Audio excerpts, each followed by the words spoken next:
In this tutorial, we're going to be going over how to create an invisible zipper bag.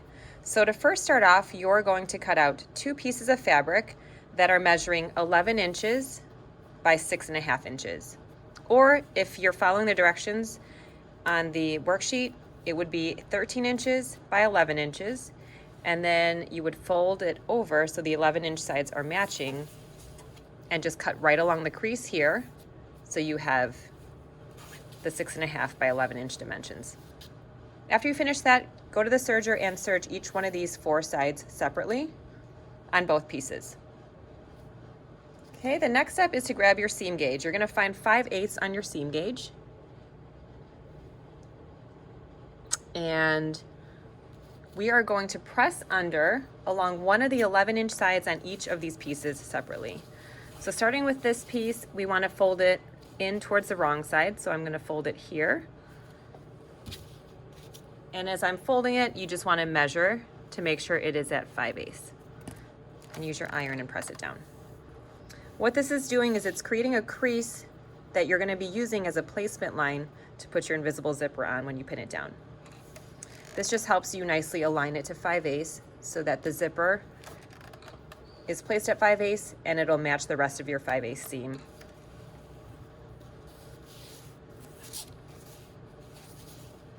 Okay, so this one as well, just on one of the 11-inch sides, we're going to turn it in at 5/8, measure it, and press it.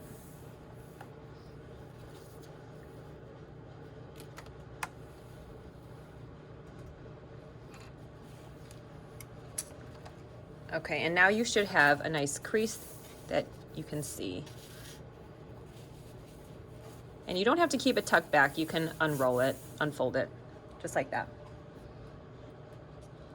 All right, the next step is also a pressing step. So next you should have an invisible zipper. Make sure you have the invisible zipper because you need it for the invisible zipper application. You know it's an invisible zipper when you don't see the zipper teeth on the outside of the zipper. Okay, the next step is you're going to open up the invisible zipper and then turn it over so it's face down. I'm going to move these fabrics aside. And then you want to press the zipper. You want to press the zipper teeth over like this. So right now they're folded back. And what we want to do is we want to unroll it like this and just iron it so that the zipper teeth are unrolled out of the way. This allows us to stitch really closely to the zipper teeth. So holding this in place with my fingers, careful, do not iron your fingers, but get in close here.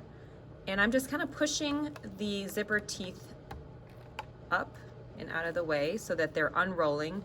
Don't leave the iron on for too long because you don't want to melt your zipper.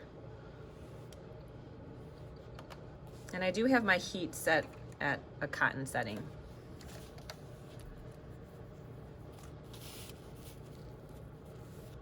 Okay, so again, I've unrolled it with my fingertips. Hold it down with the tip of the iron. I'm just working slowly, like an inch at a time. I'm unrolling it as I go until you reach the zipper pull. Okay, don't keep the iron on for more than like 2 seconds in one spot. Otherwise your zipper will start to melt and it starts to warp. Okay, you know that you did it correctly if you zip up the zipper, and then you'll notice that the zipper tape actually turns in on itself. It's no longer laying flat like it once was. If it's turning upward like this, that means you did a good job pressing and that the zipper teeth are rolled out of the way.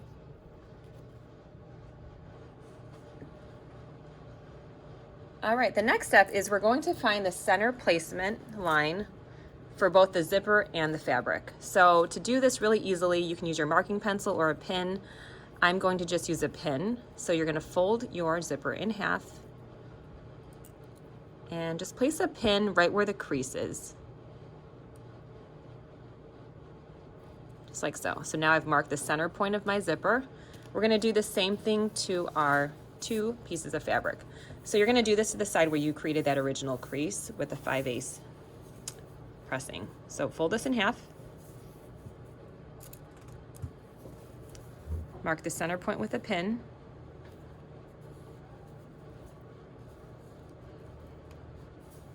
like so. And do the same thing to the other piece.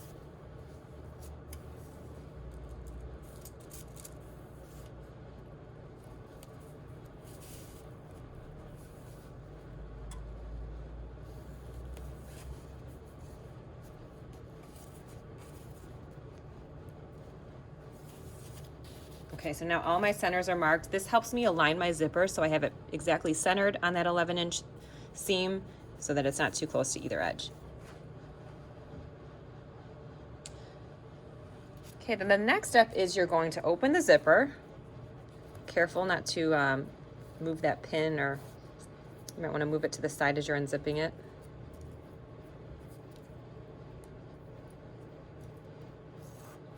Okay, so open up your zipper.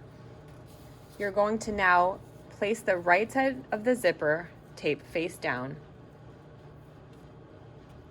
So turn the zipper around so it's face down right now. Then you're going to place the right side, so this is the right side, this is the left side of my zipper tape. You're going to take the right side of your zipper tape and you're going to use just one piece of the fabric. So I'm going to use this piece of fabric. You're going to place the right side of the zipper tape down to the left side of the seam allowance along the crease, matching the center markings here. So my pin was actually on this side of the zipper tape, so I'm just going to put another pin on this side so I know exactly where the center point is. And I'm going to line this up. So again, it's face down.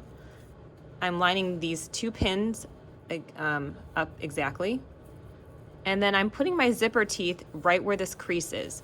So if right now your fabric is folded back, make sure you unfold it so you can see the serging, you can see your crease. Line up the center points and line up the zipper teeth to the crease. Now using a couple more pins, you could place your pins in vertically, just along the zipper tape. And now that I've aligned this in the center, I'm going to take this pin off.